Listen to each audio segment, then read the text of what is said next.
Okay, I know what you're going to say. In just a minute, you're going to listen to this and you're going to say, wait a second. This dummy told me that this video was going to be about improving the audio quality with some really nice microphones. And it still sounds like he's recording on some stupid iPhone. That's because I'm still recording on some stupid iPhone. Because I actually don't yet have the technological advanced situation to be able to show you the microphone that I bought. So we're gonna do our first little editing trick in just a second here. First, I want you to see what I'm gonna be recording into. This is what I got. This is the Hollyland Lark 150, which is a microphone. It's actually called a wireless lavalier microphone, and it comes in this box, but it has these three components. The first thing that it has is this cool little guy, which is what you hook up to your camera or to your laptop, or if you have a field recorder and you know what a field recorder is, you hook it up to that. Then you have two of these little guys. I'm not going to pull them both out, which are the actual microphones. And you have two options with this. You can record directly into this thing right here, or I don't know if you can see it. It looks like a little headphone output that you can plug in a lavalier mic. And so now I'm going to do my first editing trick, and I'm going to switch to the good audio so you can see what it is that I have acquired. And we're back. Okay, so now I think you might hear a little bit of a difference in the audio quality. Okay, so if you don't know me, my name is Martine Wilson, and I used to work in a studio. Well, I would make content in a studio where I had access to editors, videographers, cinematographers. I had all this equipment. We had special, so we even had plants. We had studio plants that we could place behind us to look really great. And now I'm building a studio in my home so I can create content that's going to be of a professional quality that I'll be happy to share with my clients. I'll be happy to share on YouTube. And we're going through the journey together. So if you're really interested in how you can build a studio in your own home without breaking the bank and that's going to sound good and look good, then hit that like button, hit that subscribe button, and come along with me. So, okay, back to mics. Let's talk again about this microphone. This is, as I said, the Hollyland 150, Hollyland Lark 150, excuse me, and it comes with the receiver, which I just showed you, and has two of these little things that are called the transmitters, and they send the signal to the receiver, and so that way I could now be walking around. If I do this and go over here, you'll notice that the sound doesn't really change because it's always in the same sort of relationship to my face. So this is why I like these microphones. It's what I'm used to.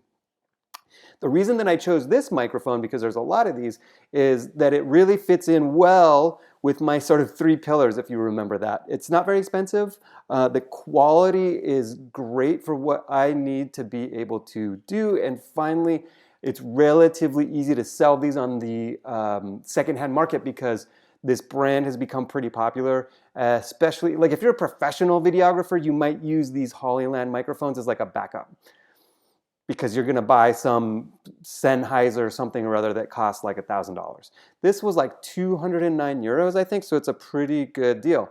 And it's cool because it's not just two mics. You know, I showed you that I have these two transmitters. Oh, I should stop doing that because that might be adding weird sound effects. But anyway, it comes with these two microphones. So right away, I have two mics so I can do interviews, but also I can plug in here, I can plug in what's called a lavalier microphone, which is basically just that little black bulb that you see on TV all the time. If you ever watch TV where somebody's being interviewed, you've seen a lavalier mic. They're really small, they're invisible, they sound good.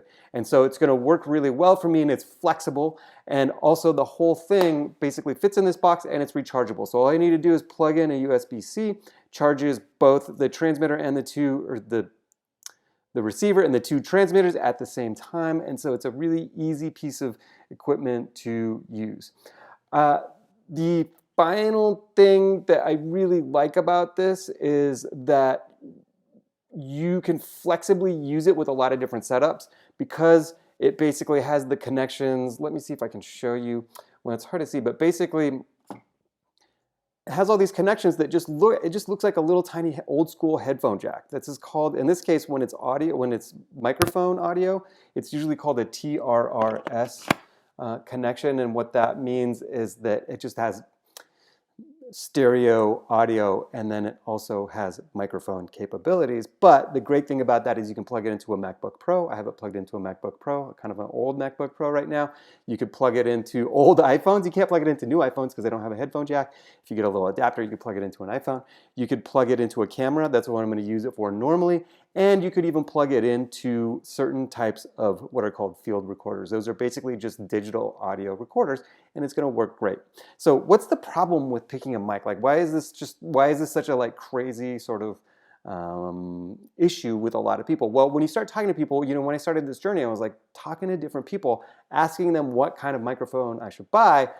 I was getting hundreds of answers, and part of the reason is that there's so many different kinds of microphones, and they all have really, really specific use cases. This is a lavalier microphone, but then there's dynamic microphones, there's condenser microphones, there's something called ribbon microphones, there's something called boundary microphones, there are USB microphones, there's shotgun microphones, all these different things, and they have different use cases. So I was able to personally whittle things down to two options, and I chose the lavalier mic.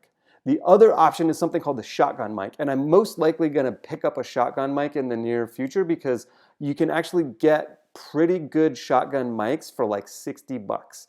This was 200, you can get a good one for like 60 bucks. So if you really need to worry about your cost at this point, you should probably go with a shotgun.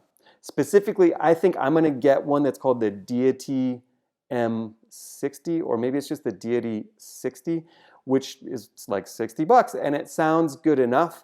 The reason that I didn't go with that this first time is that you have to be a little bit more, you have to control them in a slightly different way. You mount it on your camera, and it's very directional, so it points at the person's face. If the person moves a lot, then you can lose the audio, but the audio that it does pick up right here sounds very good. It sounds very, very good. Some people put them on a little arm when they're recording YouTube videos so they can get them closer. It's like right out of shot, but like right here. And they also are kind of idiot proof in the sense that they are wired. So you plug the microphone directly into your camera, directly into your laptop, whatever it is that you're working with, so it's a really good option. But for me, I have a little bit of experience with these microphones. I have a little bit of experience with audio, so I think the wireless lavalier was better for me. I would personally stay away. Some people will talk to you about options like a USB microphone. I would actually personally stay away from those because they are then limited in what they can connect to. They can only connect to a computer, and now people are transitioning from USB-A, I think it's called, to USB-C, and it's kind of driving everybody crazy. So stick to, if you can, the TRRS connection because that's going to connect to most of the gear that you work with regularly. The other type of connection that you're going to run across is the XLR. That's like a more traditional microphone connection, and that's what you would use if you're doing more professional sound, or you're doing something like a concert venue, or you're setting up sound on a PA, so you're going to have some big speakers. Then you would probably have an XLR, but you want to, for this type of, face-to-face, single speaker face on camera recording, you probably don't want that kind of microphone with an XLR connection because you're just going to have to go through like different converters and stuff, and it's a little bit crazy. So anyway, the wireless lavalier mic is a really good way to go. I went with the Hollyland Lark 150, but you should also, if you're not super excited about this one, you should look at the options. There's a brand new one from DJI, the people that make the drones. I think it's just called the DJI wireless mic. And there's also a really good option from Rode, R-O-D-E, which is called the Rode Wireless 2 Go. Kind of a long name, but that's probably the one that I would buy if I was less budget conscious. It's a little bit more expensive than the one that I have, but arguably it's better. I think that the sound quality is the same between those three pretty much, but I think that the features and the way that the Rode works is probably better than the Hollyland. But the Hollyland is great. It's going to work perfectly for what I want to do. And I feel like I pretty much have my audio dialed in. And now all I need to do is get a lot better at controlling the settings and making sure that it doesn't record too quietly or too loudly. And as we go along, I'm going to circle back and do a video on how to actually do that, so it won't be like this is almost like a product review now that I'm thinking about it. It's not really a product review, but when I come back to audio, I'll talk a little bit more about how to integrate your mics in a way